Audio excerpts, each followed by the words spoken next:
Cool. Okay. All right.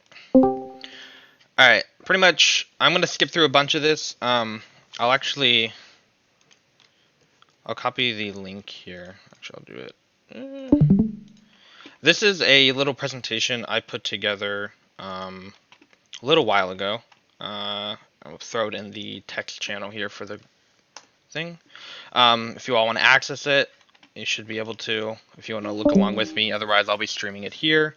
This is a little presentation I put together for the basics of one, how to read charts, but also what I use, what indicators I use, and things like that. Some of this is pretty basic information.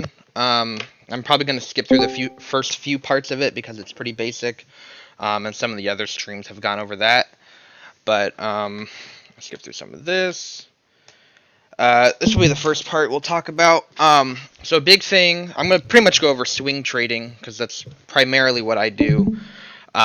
Big thing you're going to need to know is support and resistance levels, really just basic technical analysis.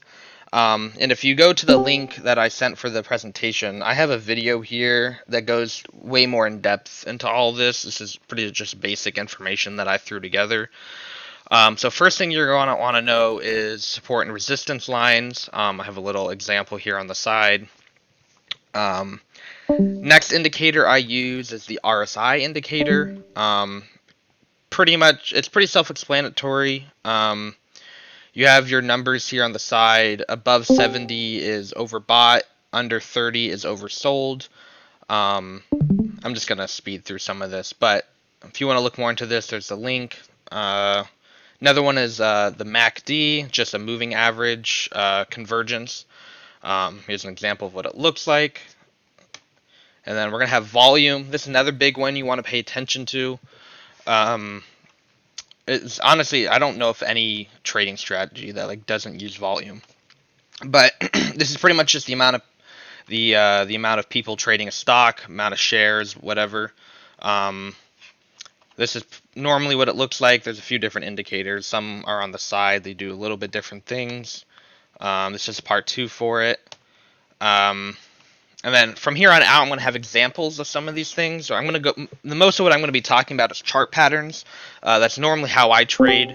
I do use the other indicators, obviously, but most of the time when I'm looking for a setup, I'm looking for very specific patterns that I'm looking out for. This one is just this is all back in 2020. I put this together. Some of these charts are going to be a little old, but you can always go back and look at them.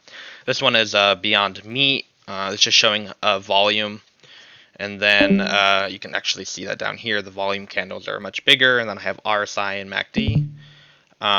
Trend lines is the other big one you're going to need to know along with support and resistance. This is going to be one of your most important technical analysis tools that you're going to want to learn how to do and be able to effectively identify. Like I said, I have a video here going much more in depth about all this stuff if you ever want to take a look at it. Right here I have an example of Zoom. This is support and resistance that I have at the moment. And this is actually what we call or at least what I call a flat base, which is essentially just a period of consolidation where a stock price is jumping in between, but never going past two different support and resistance lines. So you have the line up here, and actually it does break through a little bit, but then you have the support line down here where it never really crosses under. Moving on, the biggest one, and I'll show you when I show some of my charts that I have up now. The biggest indicators I use are the moving averages. These are going to help you identify different areas of support and resistance that you're going to want to look out for without having to actually draw them out with trend lines or anything, or any indicator. I use 6 of these. These are pretty much one of my biggest tools I use to help me trade. Chart patterns. I'm going to get into that. So we have a cup and handle here. I'll go a little into depth about each of these. All right, I have McDonald's here, and it's a little crappily drawn, but that's okay. So pretty much what you're going to see in most cup and handle patterns, if not all, is you're going to see a nice kind of like a rounded pattern here. and then you're going to have a period where it gets to a certain resistance, which is about at this gap here, and then you're going to have a period where it comes down, and this is the handle part as I have it like identified here. This is the handle where you're going to see the stock price move downward for a bit, and really what you're going to want to look out for, unless you're buying like really long expiration contracts, is you want to look for this candle right here that I have my cursor on.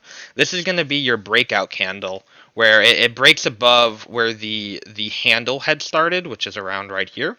This is where you're going to want to enter, because otherwise, well, a lot of chart patterns are effective. They're not 100% effective.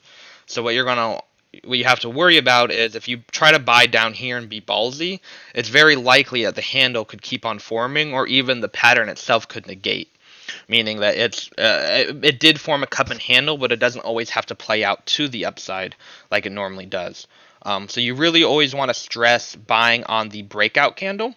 And then from there, you can decide your trade, what contracts, what expiration and stuff. That's normally how I trade. Sometimes if the contracts are cheap or if I'm a little riskier, I might buy a little earlier than that. But if you want like your best practice, buying on this breakout candle is where you're going to want to do it. And that's kind of the theme for a lot of chart patterns here. So next, we're going to have the double top, which is pretty easy. I have a lot of words here. I'm not going to read them off to you. You can read them yourself if you want. You're going to have a double top here. And like I said, again, normally this actually ended up being a triple top. But you're gonna see this where there's a level of resistance that the stock just can't get past, and it's a little different than a flat box pattern where you're not going to have the same support line every time. So you can see on the first rejection we end up down here on Intel, and then on the second rejection we actually end up a little higher up. So you could even call this like an ascending triangle if you want, but so you're going to have this top here, and then a lot of the times this can end up being a bearish pattern. For this stock in particular, it ended up being bullish, and we actually break out above it later on after the other tops are put in. So we have a head and shoulders one. This is commonly a bearish pattern. This is a little funky of a picture, but we have Expedia here, and I have it outlined. You're going to have price action of like a bounce here, followed by a top, and then you're going to make another bounce higher than the first shoulder. Comes down again, obviously. A perfect head and shoulders would be this. The price comes down to where the first support was started. Doesn't always happen, as you'll come to see as you learn your own chart patterns. Everything doesn't always play out as well as you'd like it to. Or look as good as you want it to. And then you have another bounce here, which forms a second shoulder. Most of the time, it's going to line up with the first shoulder, which is something that it's how you can easily identify this kind of pattern. It's normally, if not always, going to line up with the other shoulder. That can really give you a good indication of what's going to happen. And then obviously you have the rejection again, and then followed by the breakdown of that support line to lower price levels here. This is the inverted head and shoulders, which is a bullish pattern. And what we have here is pretty much the exact opposite. We're going to have a drop in price followed by a support and a bounce, and then another drop to a lower price level, and then you have another bounce, and then you form your second shoulder at the same level, pretty much exactly the inverse of the normal head and shoulders, and then you finally have the breakout above that resistance line to higher price levels. And this is Okta back in 2018. We have a rising wedge, which is, I think Just Core likes to call these channels for the most part. But you're going to have this channel here of a wide range of prices. But if this is another thing where you want to learn your trend lines, this top resistance line can be considered a trend line. Same with this bottom one, where you have a very particular angle that the price is moving up at or down at in some other cases. But for this one, you're going to have the stock trading in a certain price range until finally it's going to end up breaking that price range at some point. And for this one, this ended up breaking to the downside. But that's what you're going to see in a rising wedge. And then we have a double bottom, pretty much the opposite of a double top, which is you have your first bottom, bounce, whatever, second bottom, and then you'll go on from there. A lot of times these patterns can lead into consolidation patterns, like the flat box did. Um, it kind of just depends, but these are really what you're looking for in these is if you can identify this the double bottom here, you can play calls or go long on this support line and use that as like your stop loss down here, or like where you're going to cut your trade if it goes below. That's really what you want to look for in here, because with some of these patterns, there's really no telling how much of a bounce you're going to get, but you at least have a solid support line where you're going to be taking your trade from. Then we have the falling wedge, which is a bullish pattern here. Same thing as the rising one, just price is going downward over time, trending down. Then this one, I didn't take it after it broke out, but you can always go back and look. This is back in early 2020 here if you want to see how this played out eventually. This is just kind of going over a bunch of what I just said here. You always want to buy on the breakout or breakdown of some of these trend lines and resistance and support lines. That's going to be your main trigger for what you want to look for. Especially if you want to be like as safe as you can taking some of these swing trades. I went over this. It's just a flat base again. I think that might be it for most of these patterns. There's a lot more patterns that occur in the market. It kind of I'm not gonna go over a single one because like tons of them. There's candlestick patterns you can go over. Hold on, whose mic is going off here? Okay, cool. There's a bunch of different patterns, especially candlestick patterns. If you want to go over them, I think the YouTube video I have linked here goes more in depth about some of that. Also, if you ever have any questions, I can answer those about like different videos or something if you want to learn more.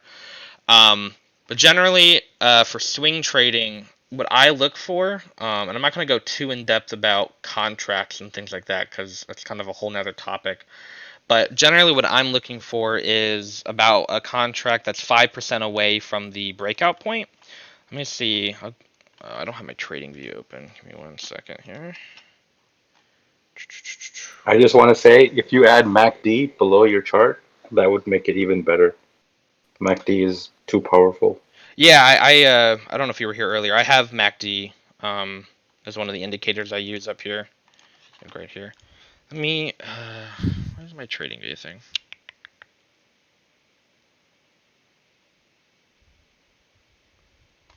I don't know why I'm not seeing it here. 1 second.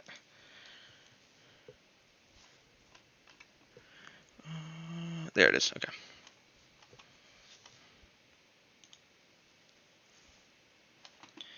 Alright, 1 second. Cool. I'm going to switch the Discord stream over.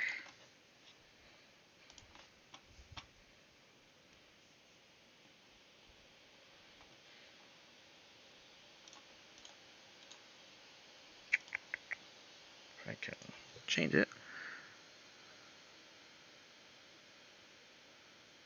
Why is it not showing up?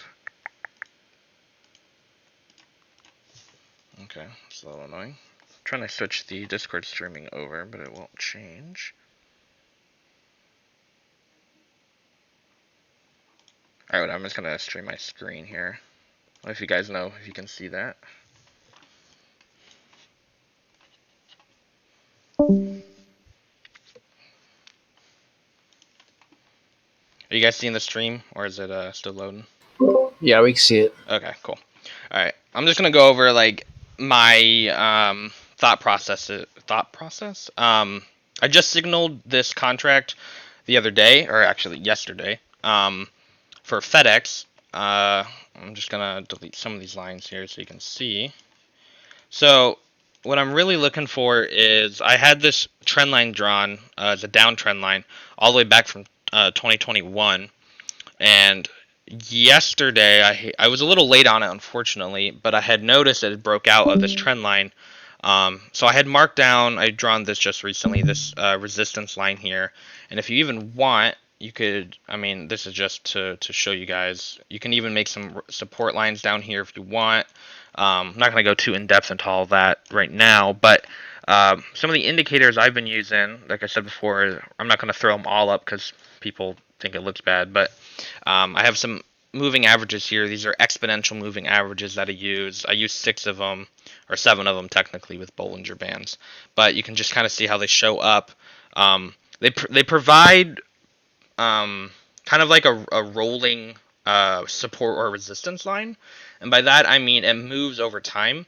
So like you can see here, this is the 150 moving average or 150 day moving average. You can kind of see how it acts as a support or resistance for some of these candles on the daily.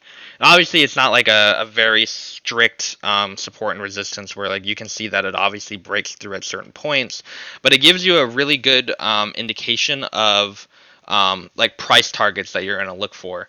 So I think I had signaled the 240 contracts, which are right about here. Now I don't even expect FedEx to reach that price. I do expect FedEx to reach around 238. That's about the next resistance that I see it hidden. And that's probably where I'll unload most of my contracts that I have.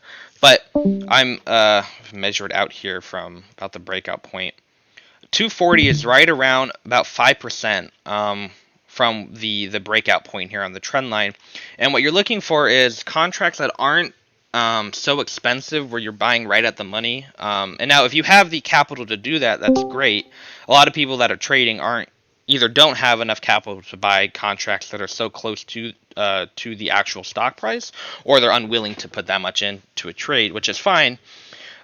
So generally, and kind of how I've developed my trading at this point is based around how other people are able to trade. And a big thing of why I decided to do swing trading was that it just fits with everybody's schedule more. I do my own day trading on the side occasionally, but I try to structure my trading around what's best able to fit like someone who has like a day job or who isn't full-time trading. Um, and so I bought the 240s, and it's about 5% away, which is just far enough that the contracts aren't super expensive, but also not far enough where you're so far away that it's unrealistic. And that's kind of things you'll kind of learn as you go on. It's not something I can totally teach as easily as I'd like to be able to, but every stock is different. Some stocks like Tesla obviously is an exception to this because Tesla moves like 5% every day. So your contract pricing is going to be way more expensive. Plus it's a bigger stock, but um, like Tesla, I'd be going way farther out if I were to signal a contract on this than just 5%. But like for normal circumstances, like FedEx, a fairly decent sized stock, to 233 right now, 5% is probably going to be your best bet on a lot of areas. You might be able to extend it out a little more, but you also kind of have to take into account like if the stock is even able to move that much. Like if we go back to like Amazon, maybe recent isn't a great example, but like Amazon was not really known to move like huge percentages in a day. It was just it was so big before they split that like a 2% move was enough because it was just so big that it moved a ton. But like you just look at some of these numbers, a lot of these things are not more than like 3% on a daily move. Um, for the most part. Now, obviously, now that it's smaller, that might change in terms of like actual price, but you just have to kind of keep that in mind. Every stock, like I said, is different. I just signaled McDonald's not too long ago. I don't think I went 5% on that. I probably went a little less. Um, just because this stock doesn't move nearly as much as some other ones, so the contracts farther out are going to be much cheaper than other ones that are more volatile. Um, Another one that I didn't go over for indicators that I use now is Bollinger Bands. This is I kind of use it effectively the same way as RSI in terms of seeing if something is kind of overbought or oversold. But it also comes with a 21 day or 20-day moving average, which is this white line here, which I actually use for like day trading and stuff. And I'll go a little bit into that here. So what I'm looking for when I enter a trade is I normally do the daily or hourly charts. These are normally where you're going to see most of your big longer term swing trading patterns. But to actually enter and monitor a trade, I'll go down to the 5-minute or 15-minute. Um, And a good thing I use normally is this middle Bollinger Band as a way to kind of monitor trades. Now this isn't always set in stone for like if I were to exit or enter something, but a lot of the times I'll wait until we get above the middle Bollinger Band on like a daily time frame or intraday time frame, I mean, to actually enter a trade. And sometimes I'll even sell if it closes below the Bollinger Band. Sometimes it just kind of depends. But I'll normally enter trades on a 5 minute time frame after I already look at the hourly or daily time frames to confirm the setup. And just I guess as a general rule of thumb, setups that are on longer time frames are much more likely to play out than like a 5 minute or 1 minute time frame. There's just too much noise and price action going on in those kind of lower time frames that I mean, not that patterns don't play out, but it just the likelihood of them are much lower than like a longer term time frame. And one reason I was so eager to get into FedEx, or why I signaled it so quickly, was that this downtrend line has been playing out. I'll get rid of this ad here. This downtrend line has been playing out since June, almost a year ago at this point, actually over a year ago. Where we have this long downtrend line that occurred, and then finally, I mean, we did have a breakout before, but I don't think I was looking at the time. But I saw this breakout again, and like I said, because this has been developing for over a year, the likelihood of this continuing higher on the breakout is much greater than if it were like some downtrend line on like a 1 minute time scale or something. I think that's probably everything I wanted to go over for the most part. Go back here. What am I looking for? There we go. I don't know if that's showing up or not.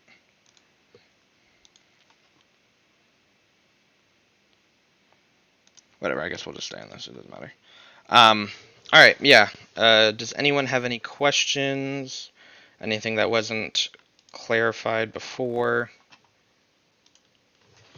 You can throw them in here. I'm just going to change that.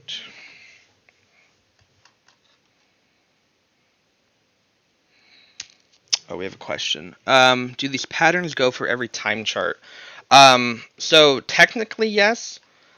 These patterns do go for every time chart, but like I said before, the lower time frames are going to be a lot less likely to occur. The frequency that like they actually become successful are lower than you're gonna have on like higher time frames. If you're doing day trade, this is, and I want to clarify, this is all for like swing trading. Day trading's fairly different in terms of how you actually like organize a trade. Um, but I normally don't enter trades based on like a 5 minute time frame, unless it is going to be like a day trade or something that I expect to get in and out of within like an hour or less or something.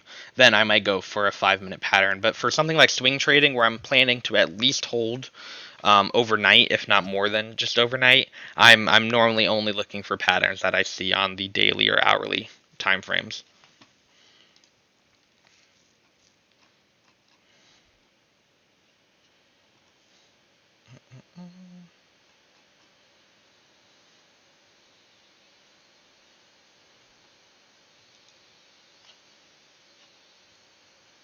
Right.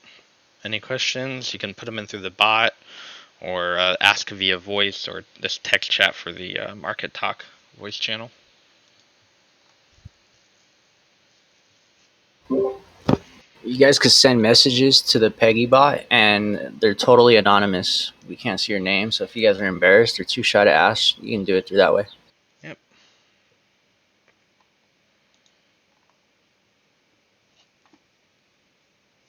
Or if there's anything you want me to go over, I'm happy to re-explain or go over anything else again.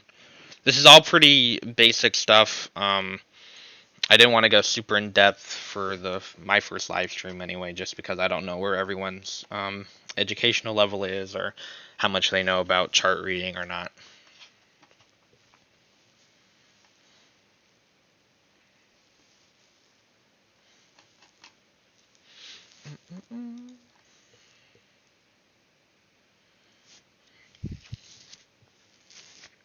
All right, we got a question here. So it's Could you go over MACD one more time? Yeah, sure. Can even see if I can get rid of this. I'll throw out MACD.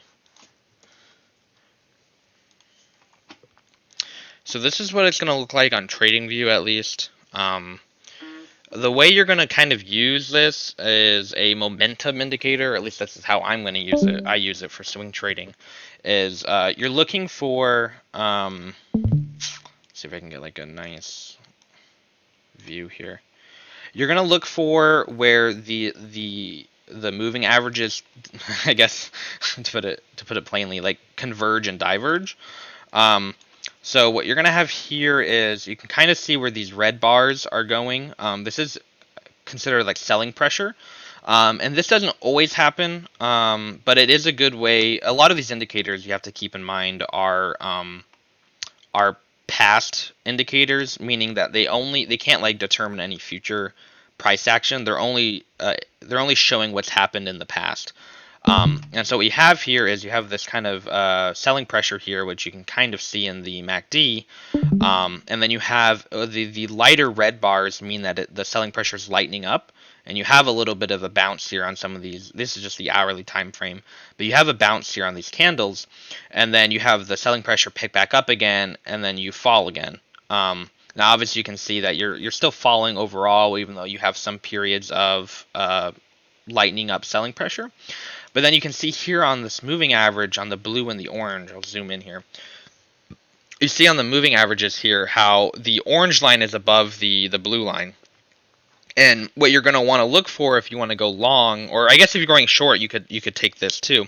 But you're going to want to see the blue moving average come above the orange one. And that's going to give you a good indication that you're going to have some buying pressure here. And you can actually see how that kind of correlates with the past price action here is you have this divergence here, or convergence and then divergence of the moving averages, and you have the blue moving average above the orange, and you actually see a overall movement up in the stock price. And then, as you can see down here, where the orange one is above the blue one, you have an overall downward movement of the stock price. And this is kind of just a good way to gauge where momentum is at. Something you have to keep in mind with a lot of these indicators is that you can't just use one and expect to succeed. At least for swing trading. Like MACD is really nicely paired with like RSI and like a bunch of these other technical analysis tools like support and resistance and stuff. So you do have to keep that in mind, but it is a good way to gauge what the overall, I guess, buying or selling pressure is occurring. And so, like, unless you're really looking for like a day trade where you short here and sell here or something, you're probably not going to want to short for all that long, knowing that you're still in an overall buying pressure on the MACD. Whereas, maybe over here when you have the selling pressure going on, you could probably short for longer than just like an intraday trade or something. Because you do have over the period of a few days of overall selling pressure causing the stock price to go down, whereas you have the inverse here where it goes up. But that's all, and like also knowing that like you know where your support and resistance lines are, because like if you're seeing this and you see buying pressure, and then you have like a nice resistance line here, you're not going to want to like keep buying or going long, because you're going to be hitting this unless you're expecting a breakout, but that goes into different territory there.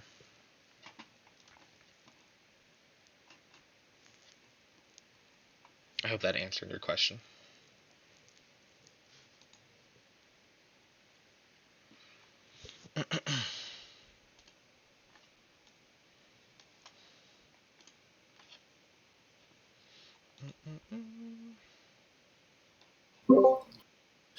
Right on. So does that wrap up the stream then? I think so, unless anyone else has any other questions. I think If you guys have questions, you can shoot him in one of the chats and ping him, or send it to Peggy. If you don't have a question, then we're just gonna wrap it up, and you guys can start leaving the voice chat now. Do you use heads as well? I'm sorry, what was that? Do you use fibs as well? I personally don't use fibs. I don't ever really see a need for them. But I do know a lot of people who use the fib tool. And I've heard it's really good. It's not something I use. Thank Yep. you. How does the volume affect the price action? So technically, volume doesn't have to affect price action. Let's see something here. So if we go on like FedEx here, we have volume is, what's the best way to put it? It lends credence to a move that's going to happen. So for example, if we're looking at this downward trend line here, we don't really have as big of an uptick in volume as you'd like to see if you were expecting a breakout of this trend line. We can even go back a little bit here. Like we don't have the this is a little higher elevated volume, but still not what you're looking for. And a lot of these volume indicators, you'll see this orange line I have down here. This is kind of like a moving average for how much volume. So like above it is obviously like a larger than normal amount of volume, and below it is lower. Um, but you're like for any kind of extended movement, you're gonna want to see volume backing up the move there. And so a big reason why I entered on Friday was you can see an extended amount of volume coming in here from the 28th on Thursday, the end of Thursday up until the actual breakout happened on Friday. And this is a big reason why I knew that it was going to be a little more extended than just the wick coming above it and then closing below it. And I think I entered on this candle somewhere here in this hour. I was a little late to it, but I mean, we caught a good over 1% move already on our contracts. But yeah, volume is a good way to determine whether something is more likely to happen than not. And something you'll notice as I've kind of talked through this is all these indicators kind of work hand in hand with each other. Like you can't only really trade off of volume unless you're like trying to do penny stocks or something, right? But like you can see here again where you're coming pretty close to the trend line, but your volume is not really indicating um, anything substantial is happening here. I wonder if I could even go back here and show a little more. And like you can even see again here, you're constantly pressing up against this trend line, or at least FedEx is pressing up against this trend line. But all of this volume is like below average, except you get this one wick here where it does get above, but you don't actually even have it close above. It actually closes below, and you just have a long wick. But you can see it keeps touching the trend line, and ultimately you never see it break above, and then you have a big gap down here, 5% gap down. But the volume never really confirmed anything was going to happen. And now that's not to say that it couldn't happen. There's plenty of times where things will break out or break down, and volume is never really something that that it increases at all.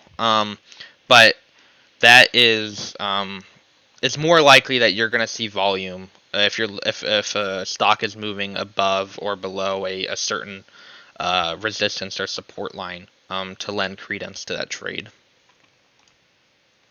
Thank you. Yep.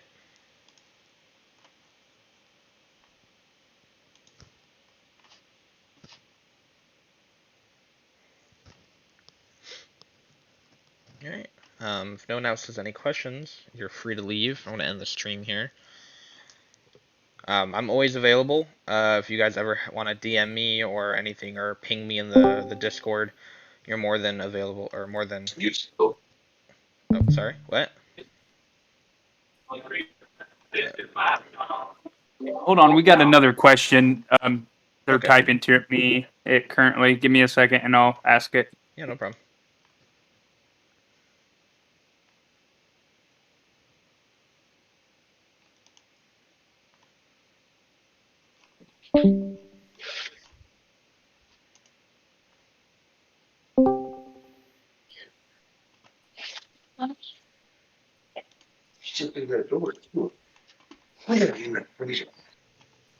That freezer barely. Was that all of them?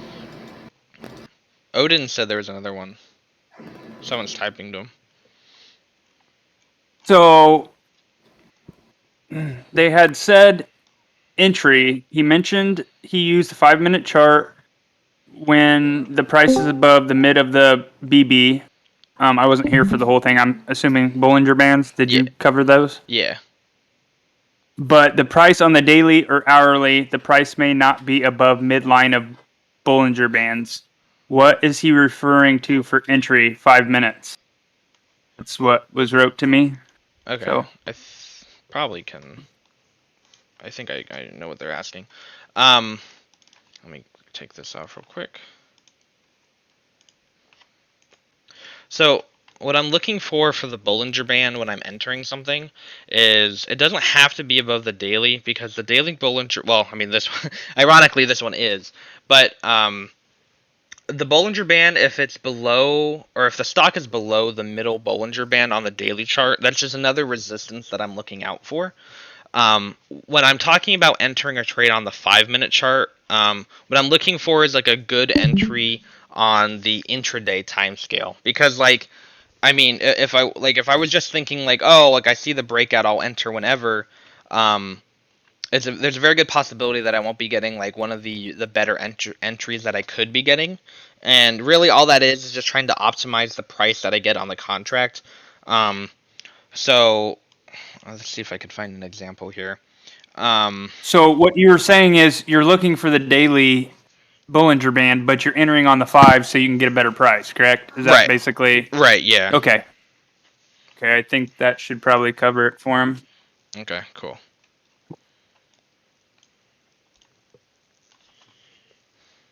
Right on. I think that wraps it up then. All right, cool. Well, thank you all for showing up. Like I said before, if you ever have any questions or want me to go more in depth, I'm more than willing to do that for any of you guys. Just ping me or DM me or whatever, and I can help you all. But otherwise, have a good night, everyone. Thank you for coming. We'll get this video uploaded to YouTube probably by tonight, so we'll get that posted.